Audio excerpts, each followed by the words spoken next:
What is up, everybody? Hope you are doing well. So today we're going to take a look at another epic orchestral cue called The Mighty Kingdom. So y'all know how we do it. We'll take a listen to it and then we'll talk about it on the flip. So here we go.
All right, so there it is, The Mighty Kingdom.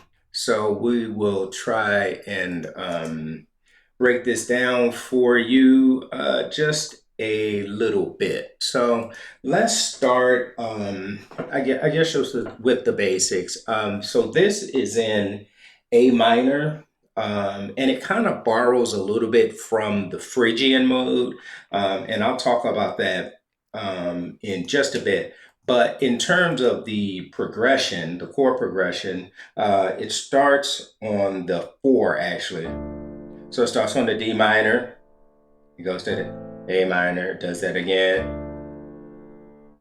One more time. And then this is that movement that feels Phrygian. It goes up to the B flat major,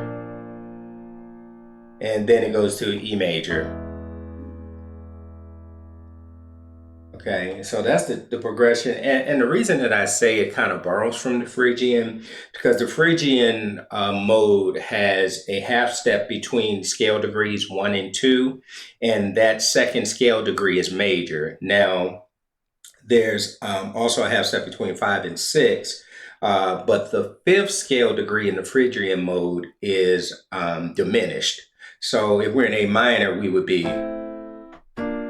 So that chord kind of borrows from the Phrygian. Now that's 5. Of course, that doesn't borrow from Phrygian because we're playing the E major when we get to the 5. But that's the 5 in Phrygian. And then, up to the A minor. So it does have that feel when we get to that B flat major chord there, being in A minor.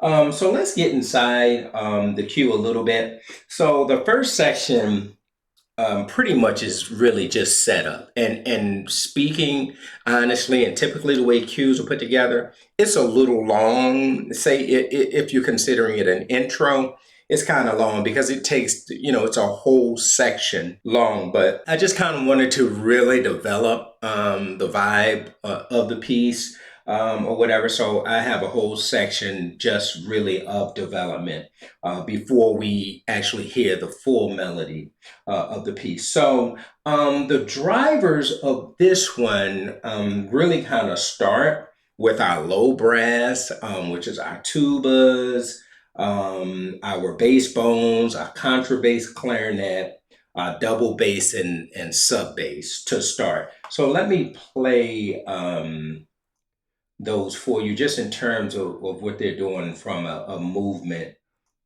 standpoint. So we said tubas, bass bones, contrabass, clarinet, and then our double bass and sub bass. Um, so here's the movement that we have here.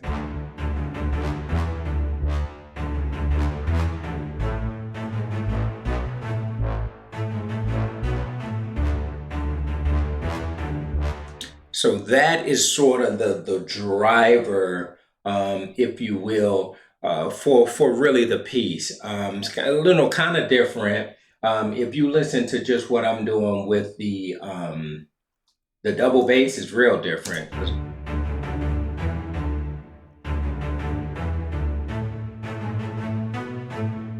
And what we're using there is we have the cinematic studio strings, the short bass that we're using, and let's see.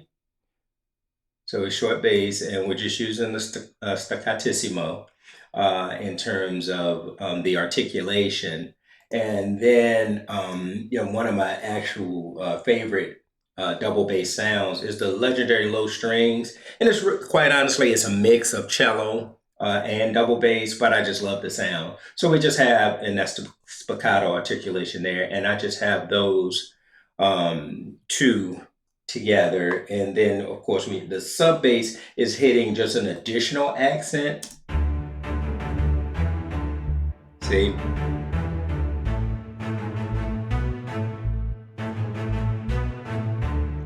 So there you have it. That's the only thing happening, from the bass standpoint, and then of course, with the bass bones and the tuba and the contrabass clarinet.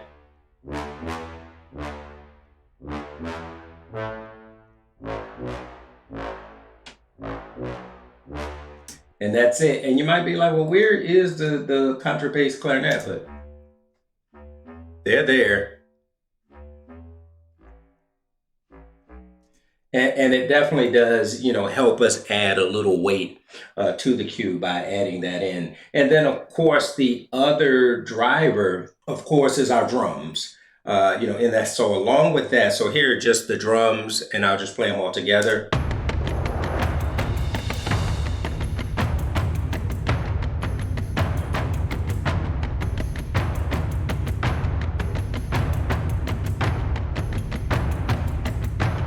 So that's everything together. Obviously, it started, I have a cymbal swell, and I think a timpani. I got a timpani swell that kind of opens us up, a timpani swell here with the cymbal as well. So we have. So that's how we kind of get into the whole thing. But if we look at what we're doing in terms of our drums, if we just look at like the low drum, so I have just a straight 36-inch bass drum. Just hitting, on pretty much like quarters. So let's just look at the lower drums. And then I have my, of course, damage. I love using damage. And this is the taikos and Chinese drums. We will look at those.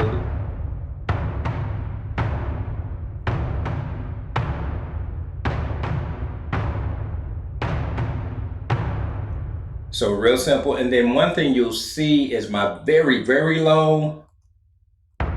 That drum there, you see how I definitely leave some space there just to try to let that resonance kind of dissipate a bit before the next one hit. I let it build up some, later on where I feel like I need the additional support.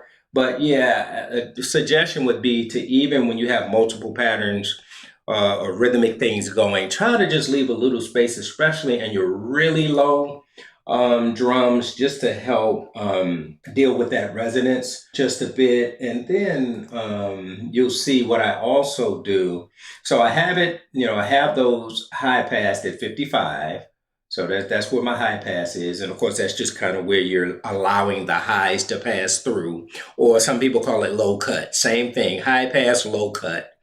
Same thing. So I got that at 55. But then you also see is I got a 5 dBs that I'm pulling out at around 103. And typically, and I'm gonna see if I can, maybe let me try to show this for you. So I use span, and I just want to show you this real quick. So if we just listen to just those, right? So I told you I did a 5 dB cut at around 103. And I'm going to show you.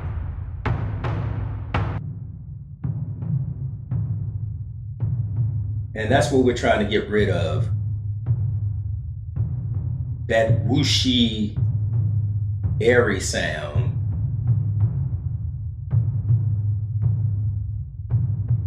So you hear that in there. So that's pretty much what we're trying to tame a bit. So typically I'll try and identify where that frequency is and just try to tame that just a bit. So those are the taikos and Chinese drums. And then of course I have the ethnic toms, which are damaged as well. I add those in.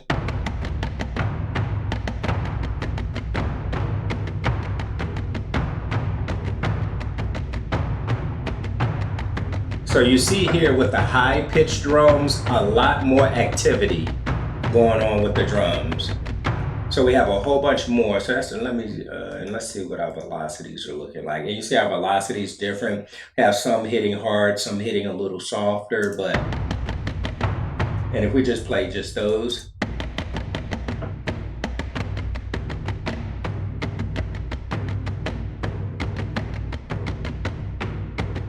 And then so look at the amount of layers that we're using there. So again, and I've talked about this in some of my other videos, especially when we're doing epic things and we're looking to build epic drums. It's really more so about the layering than it is about just having, maybe a drum sound and really, as I say, beating the stew out of it. Definitely don't need to do that. We definitely want to layer. And then, of course, I have some low times as well.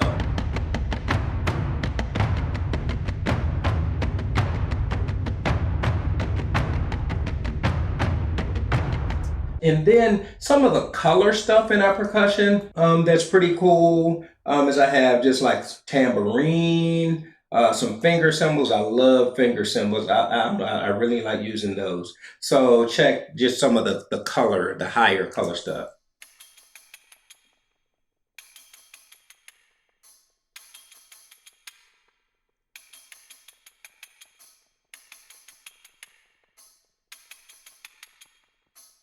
And then the only other thing we have is just to give it a little more definition. We don't, as you see, so I'm going to go to the timpani. As you see here, you don't see hardly anything because we're not just wearing the timpani out or using it as a driver. We're using the timpani really just to kind of accent things that we want to accent. So it's just certain spots where you'll just hear the timpani really, just really kind of come in and just kind of drive home the point. And then at the end of the phrase, obviously, as we're kind of rising to the end of the phrase, then we add a little more timpani support.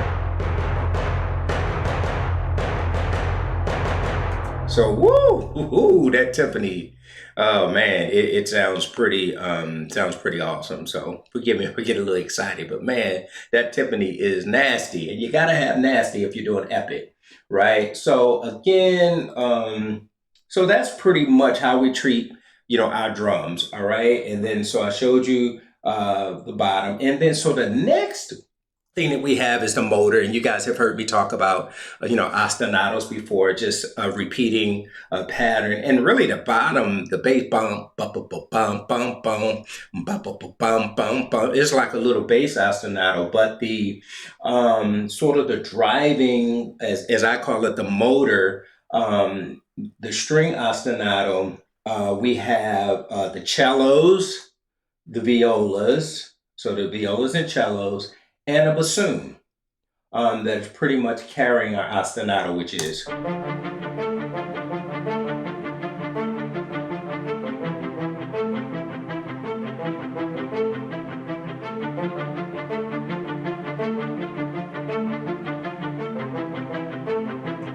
So yeah, just real, real simple. And again, so as you see, from a velocity standpoint, we are not, hammering home the velocities. The velocities are pretty laid back, 25, 33, 24. So we're all within that range in terms of where our velocity is. So they're just chugging away, but not, really digging in and, killing the strings or anything like that. But it really cuts through pretty nicely. So those have the responsibility pretty much of being the motor for the cue. And then, of course, we have to have some harmonic support. So for a harmony, we have the horns, like a horn ensemble. We also have the trombones. Where are you guys? Trombones, where are you? There they are. Trombones, and I'm using the BBC trombones. Then we have a woodwind ensemble, and I've talked about the ensemble patches before. It's okay, but I think kind of within the track, it's cool. But otherwise, I like to just program out all of my woodwinds. Then we actually have tremolo strings as well. And I just have the violins and violas because I'm using an ensemble patch. Because I'll break it out for you, but here's how it sounds for the harmonic support. Horns are carrying a long 16 harmony, and the short trombones are doing harmonic punches.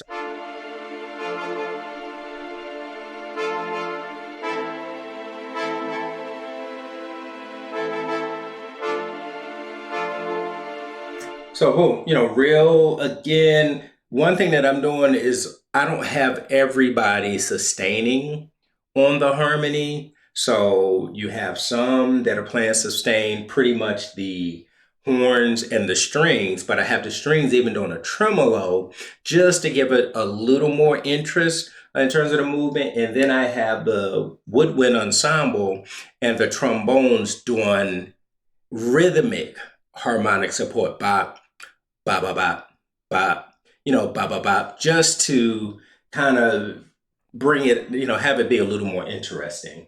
So so my trombones, just using the BBC bones here, staccatissimo, you know, you see us working the.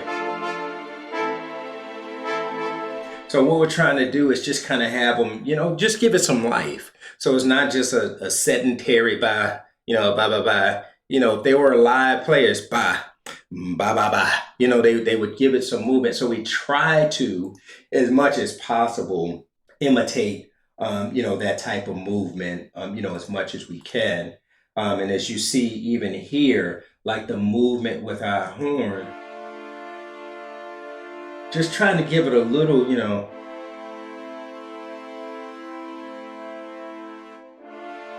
And then the other thing you notice is I allow the horns to breathe. So I try to treat it as if they're live players. So I make sure I try to give them a breath after every phrase, as if, I were playing the instrument. I did used to play clarinet many moons ago. But yeah, so just allow them to breathe.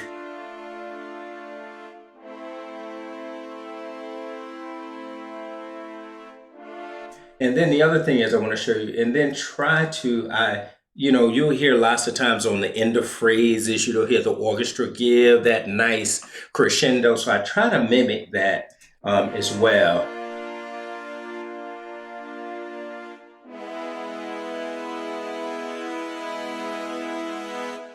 So just try to, kind of mimic as much as possible a live player.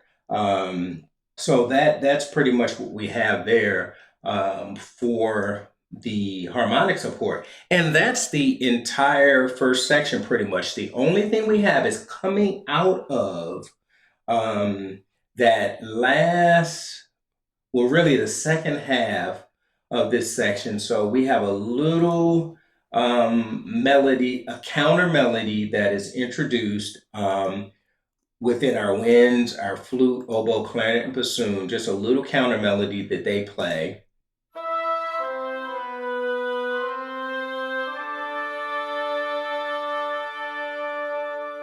Okay, so they play that little counter, and then coming off of that counter, we have the first introduction of just a little hint of the actual melody. So I'm gonna play that counter again, let it keep going, and then you'll hear just a little piece of the melody as we begin to get into our second section.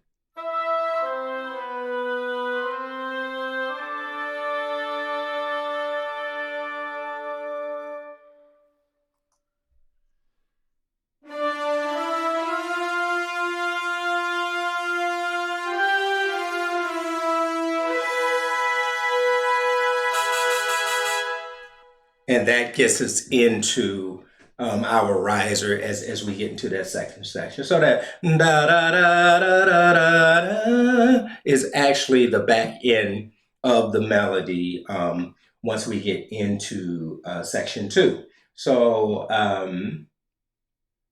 let's after we auto save here. So I'm just going to play the back half of that melody to get us into the second section, and then I'll talk about what's different in that section.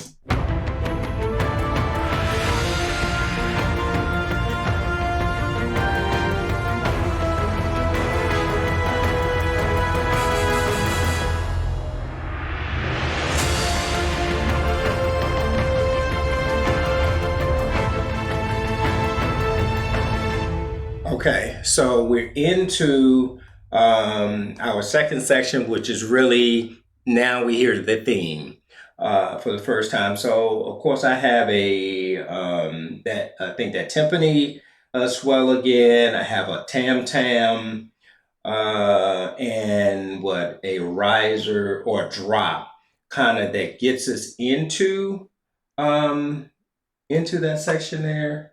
So let's see here. We got a tam tam, we have our drop, and then we have our timpani. And looks like we probably have some type of cymbal swell as well. So let's see.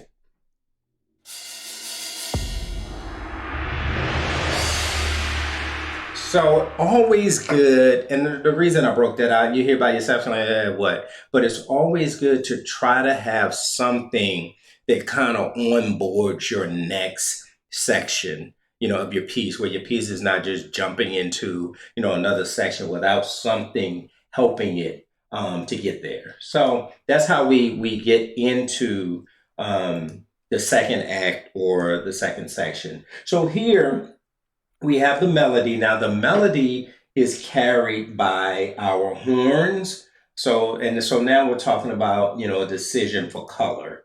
Like what kind of color are we looking for here? So the melody again is carried by our horns, flute, the bassoon, and violin one, two, and trumpets.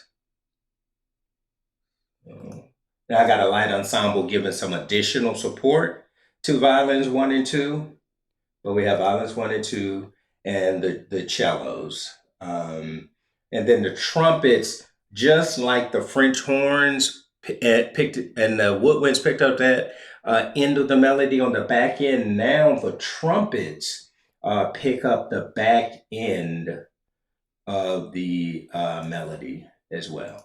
So here's what we have for melody.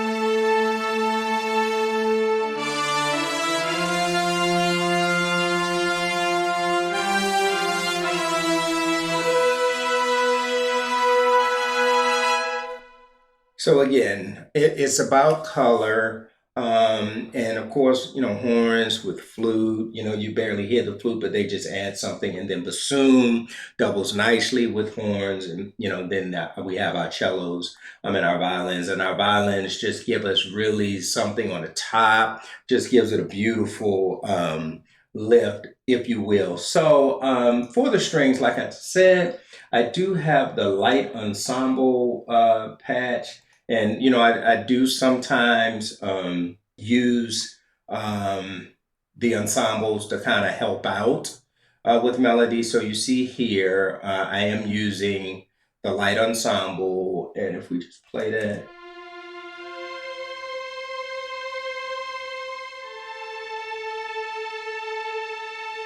So that's what it sounds like by itself. And then, of course, if we add the violin one, the violin two, and the cello, so this is what our strings sound like carrying the melody.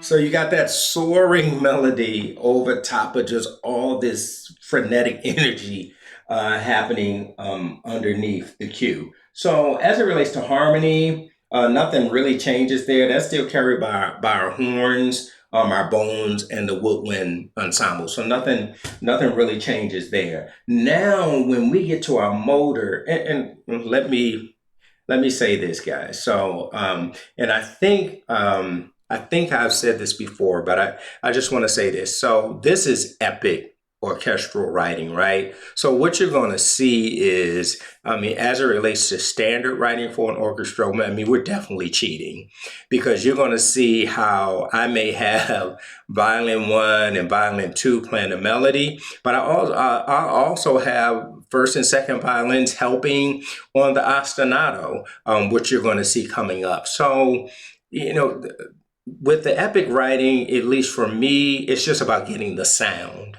that I want, what I want to hear. And I think, like, it would be a situation if you're doing live recording where you're probably utilizing orchestra and some samples, or you're doing all types of overdubs to make sure that you get, everything that you want. But in terms of this type of writing, you will see at times where you're like, hey, wait a minute, these sections are doing, double and triple duty or whatever. But it's about getting the epic sound that you're looking for. So I just wanted to make sure that I brought that point out, because as you will see here, now look at the string section in terms of what we're doing. I still have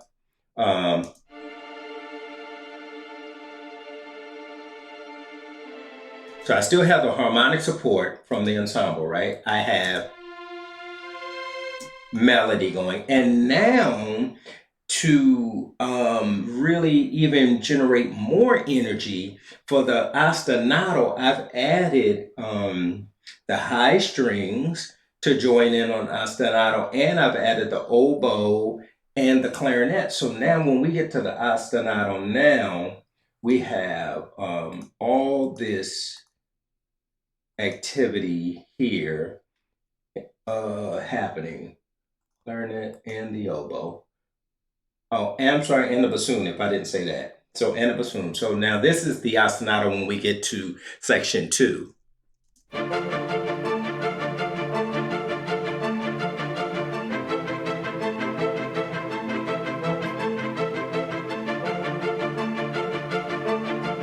So you see, just bigger, and bigger by adding layers. So we're adding layers, and I already talked about what's happening melodically. And then the only other thing from a layer standpoint is now, and this is going to sound crazy, but I added 4 layers of snare. So I added a concert snare, a military snare, a piccolo snare, and a tenor snare. So you got, so that's a concert, that's the military, that's the piccolo, that's the tenor. So you see by themselves, it's not much. And then so when we put all of them together though,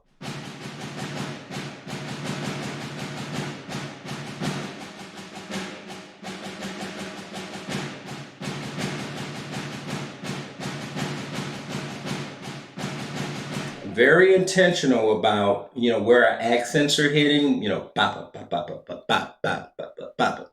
So very intentional about the velocity, of those snare drums, just to make sure that we're getting the pulsing that we want. So make sure you take the time to really kind of get your velocities dialed in, get your accents, that you want. And then the other thing that we added from a drum layering standpoint is we added, of course, my buddy Ferrum, which gives us that nice low impact. Whoo! Yes, sir. So, yeah, that Ferrum, man, is, whoops, I just want to, yeah, here we go. Let's just take a look at that. So we have talked about this Ferrum before, where, you can move it around on the stage in terms of, mic positioning, and all that good stuff. You can set your reverb. I mean, it's just a really cool piece, but I just have it there for Milo, right? But I also have, you see, I have Ferrum too here. I have another, it's just another instance of Ferrum. I do like using different instances so I can separate out which, so that's that piece. So it's just a different hit that I'm looking for there. And so what I'm looking for from the first Pharaoh is just definite low impact. I mean, just for that presence. And then from the second one, I'm just looking for more, punch and hits, that kind of accent. So if you hear like two together, so leading into a measure, you get so just a little additional punch from that second Pharaoh, dot dot, and then boom with the low hit. And then the other thing, of course, is I bring in the trailer hits when we get to this section as well. So just in terms of low impact support, when we get into section 2, if we put all three of those things together, we have, I mean, that is epic, and you need that type of support in your cue, just to really kind of give it that foundational support. So that's what we have there. So that's pretty much like everything that we have to kind of, build that second section. We definitely got obviously the melody. Oh, the ostinato is now bigger. The support from the drums is now even bigger. And then, of course, our bottom end is just still kind of chugging along and doing its thing. Now, one thing I do add, and I'll let you hear in this section, the timpani becomes more active. They're not overplaying, but they definitely become more active in this section. So let's listen to just all the percussion in section 2.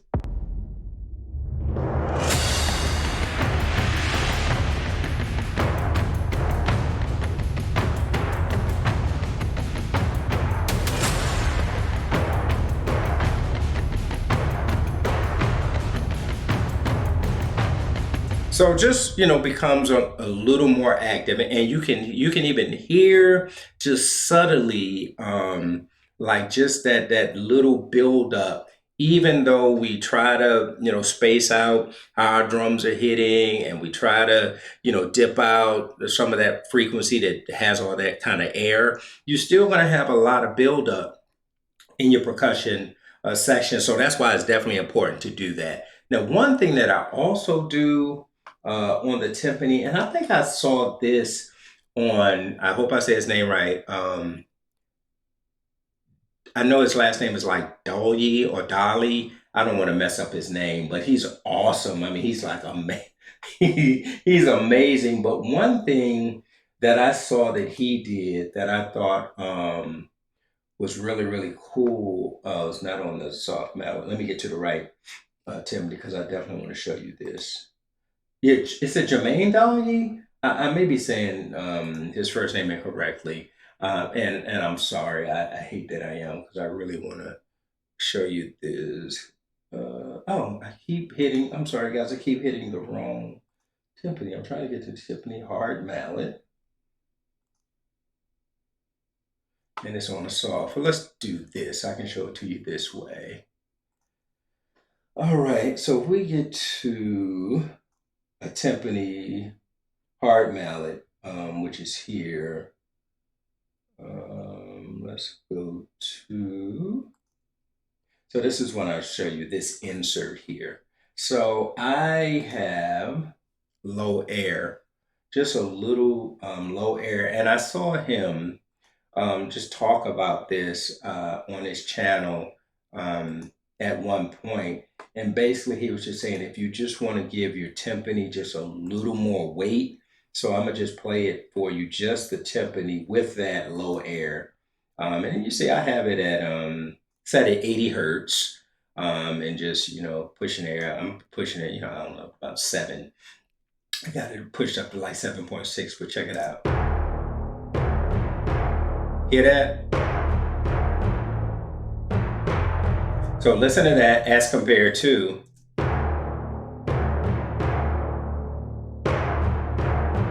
And timpani still sounds great, but just that little additional push at around 80 hertz in the bottom end, it just gives more weight. Listen to the weight. Hear that weight? As opposed to. So, hey, for what it's worth, but I thought it was really cool when he introduced it. So from time, every now and then I will use that, and I think it's pretty cool. So just something if you're interested. So that's pretty much it. Like for that section, those are the additional changes that we have there. So what I'm going to do, just like I did the last time, I'm just going to take you maybe like the last 4 bars of Act 2 and get us into Act 3.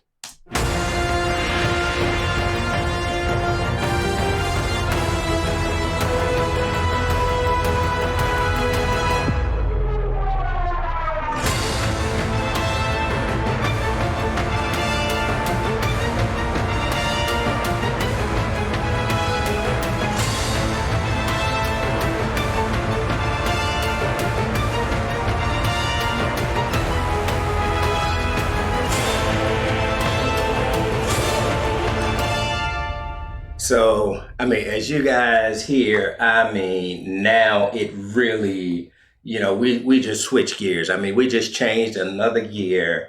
And now we're trying to really drive this thing home. So the first thing that you notice is there's a harmonic change, right? So we had been playing the 4-1-4-1 and then going up to that that 2 on the B flat major. So now what I do, and something that I love, is now I introduce a pedal tone. So, of course, the pedal is when a note stays constant, either above or beneath, but I'm using a low pedal.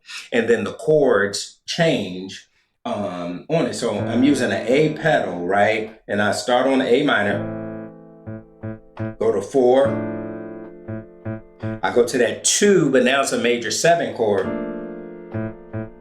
And then the 5, all over the cell.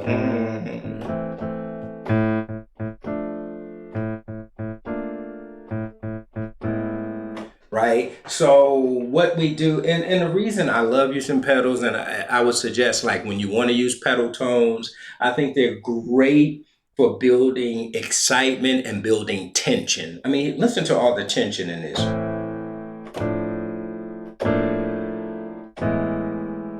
I mean, there's so much tension in that particular progression. So that's pretty much the progression. And so what we have, obviously, you heard just that riser just to get us in there, and it's just a audio riser, I think, that I'm using there. Let me make sure I got the right thing. Let's see. So it's actually a drop with a riser in it. So. But I love that sound. I think it's a really cool sound to kind of get us into that last section. And then what happens now is it's just all about like energy and nastiness, right? You don't particularly hear like a melody or anything, but you just get all this like frenetic energy, right? So first thing that happens is now our strings are more kind of normal, as you just have them carrying this crazy, it's not really crazy, but the energy of these arpeggios. So again, we are using the full ensemble to help give us some additional support, but it's pretty much the full string section outside of the double basses that are playing this.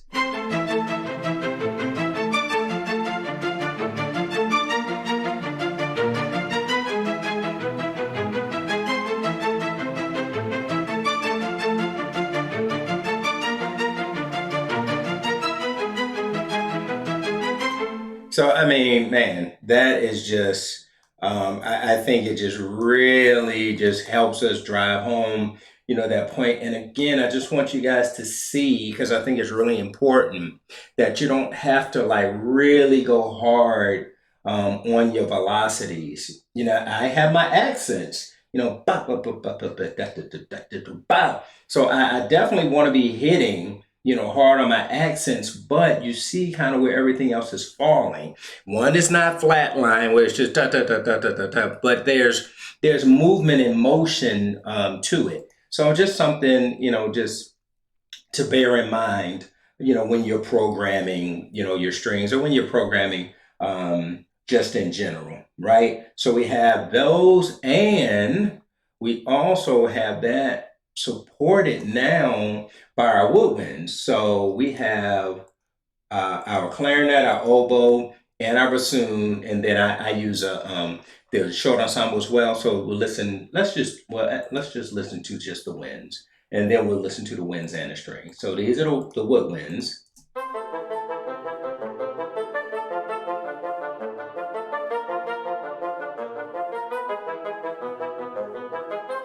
So we have that, and then of course, if we add those with our strings,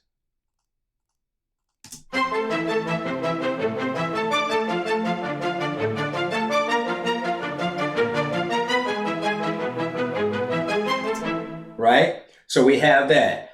In terms of harmonic support, now the only harmonic support we have in this section, but they do a fine job, is just the trombones.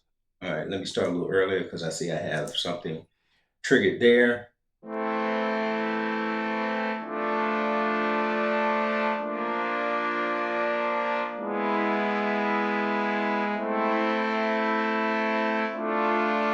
So just, I mean, and by themselves, I mean the bones are handling it. They're handling it fine. I'm just using the long bones.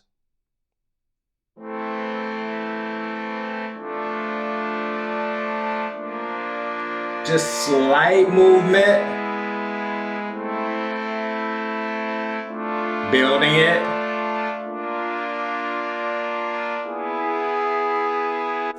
So bones, the only thing carrying on harmonic support at this point.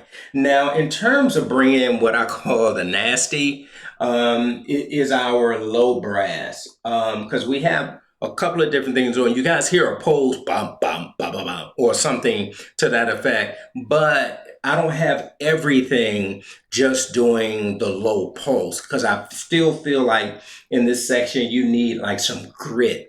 So basically, what I do is the bass bones. Now I introduce Pandora. You guys have heard me talk about Pandora before, and the Monster Low Brass. And I think I also have my no. So my contra bass clarinets are working with the double bass. So in this regard, I have this. This is what I call they bring the nasty.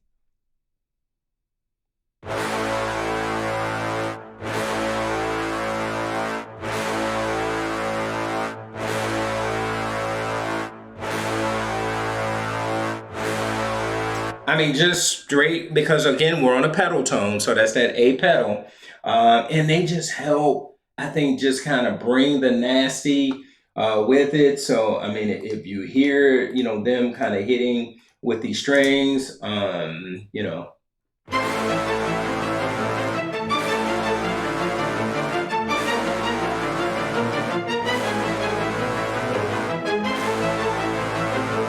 Okay, and if we add the harmony with it,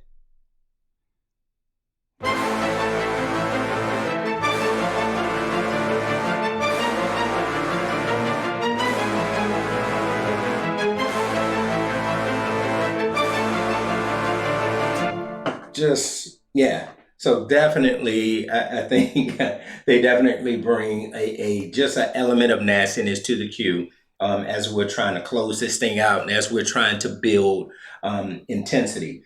And then, so I talked about our double basses, right, and our contrabass clarinet. So they have the low pulse just to give it some help with the energy with the drums. So they're kind of helping with the rhythm of the drums, but they're bringing some low end rhythmic support. So what you have there is, or I guess rhythmic support.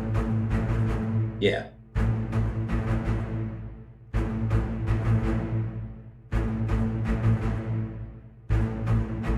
So that's it. Just that low end rhythmic support, just to kind of help drive things there. And then the drums, you bring in as well. And I don't think we've really added any additional layers. I could be, no, I don't think we really added any additional layers. You just have the Ferrum 2 is hitting, as you see, a lot more frequently now. So those punches, we're really kind of punching things in now. And just rhythmically, we're doing, just, maybe a little more in some of the sections, but pretty much they stay pretty constant. And then, of course, as we get to the second half of it, you see our trailer hits hit a lot more often. So here we go.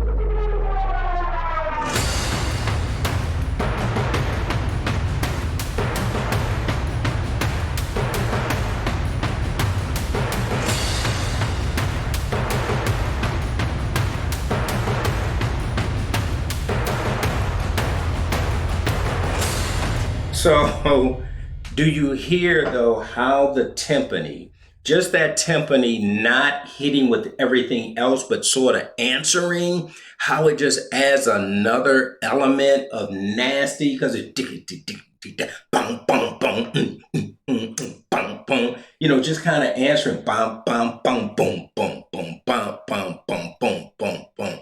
So just using the timpani not just as like another bass instrument, I guess is the point that I'm trying to make. But try to figure out how you can really take advantage of how the timpani can really accent what you're doing on your bottom end, where it's just not a bass instrument. Now, obviously, we do use it for that additional bass support as well, but that's not the only use for the timpani. So just something that I kind of wanted to bring out there. And then the only other thing in the first half of section 3 is I have a double tone trumpets just doing this little double tone movement.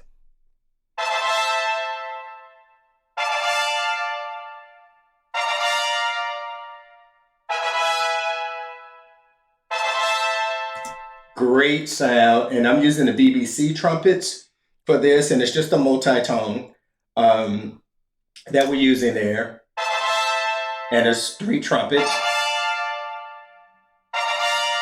Man, but that adds such, I don't know, it just really adds something, I think, with everything that's going on. So that's the first half of Act 3. So now when we get into the second half of Act 3, the intensity goes up even more because now we're adding horn and piccolo rips, right? So the horn rips, and these center brass horn rips sound amazing.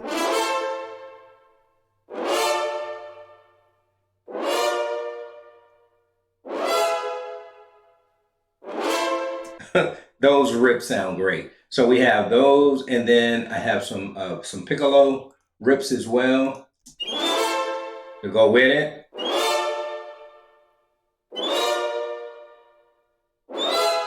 So just adding that, just another layer of intensity, right? And then we bring in the choir. And I think I've said this before, it is not epic if you don't have a choir. So you got to have a choir, to really have some epic. So what we have is men and women's choir. Uh,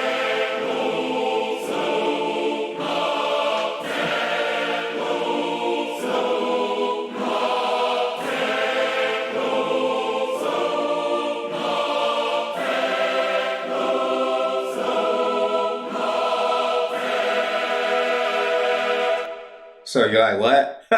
So anyway, I think I've said this in another one of my cues, but I'll show you. So I use the women's choir, and I use the word builder.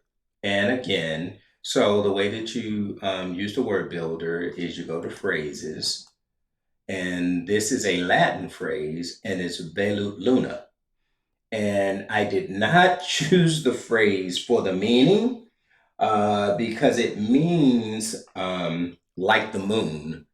So obviously, I was just looking for four syllables that really work. So it's really cool. I do like the word builder. I will say this play engine, it does kind of chew up a lot of resources, but it's really, really cool. I mean, I think the choir sounds great. And then it's the men, again, the men and the women. I use them both. They're both using the same phrasing there.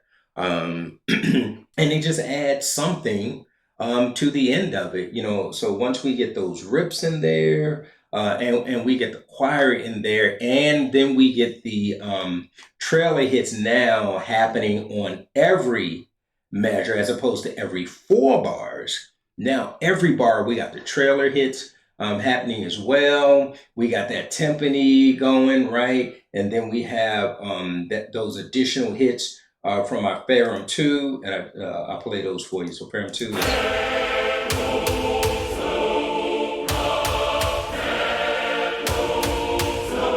And just listen to, just the power of that Ferrum 2.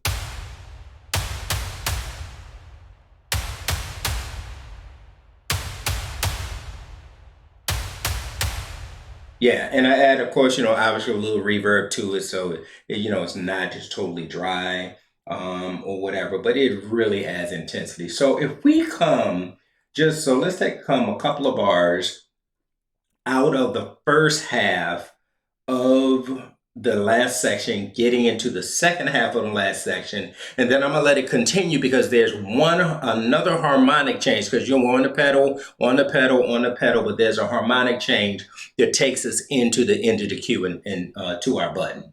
All right, so let's play the last half of the third act going into, the first half, the end of the first half of the third act going into the last half of the third act.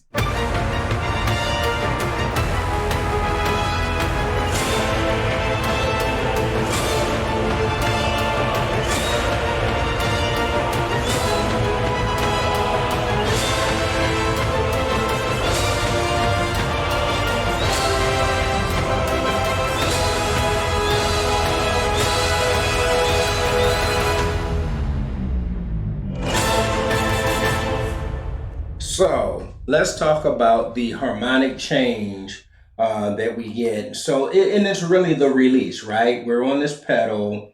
So we're kind of, building. So we're building the pedal, right? So now it's the release. So we go A minor, G minor 9, F major 9, and then to the E, to that 5, that major 5 of the A minor before we resolve one up. So, and then the other thing is you'll hear is the voice leading, because as we change the harmonies in that last section, you hear that the horns and the trumpets da da da da da da da da da da da. So there actually is, the chords are also doing a very nice voice leading to get us into the da, right? Da, da, da, da, da. So.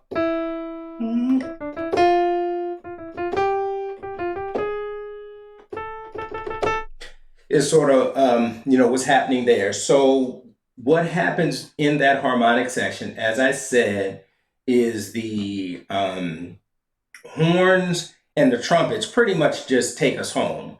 And what we have there, just so you guys can hear that broken out, is where's my trumpets? There we go. So here's what we have in that final section in terms of them bringing us home.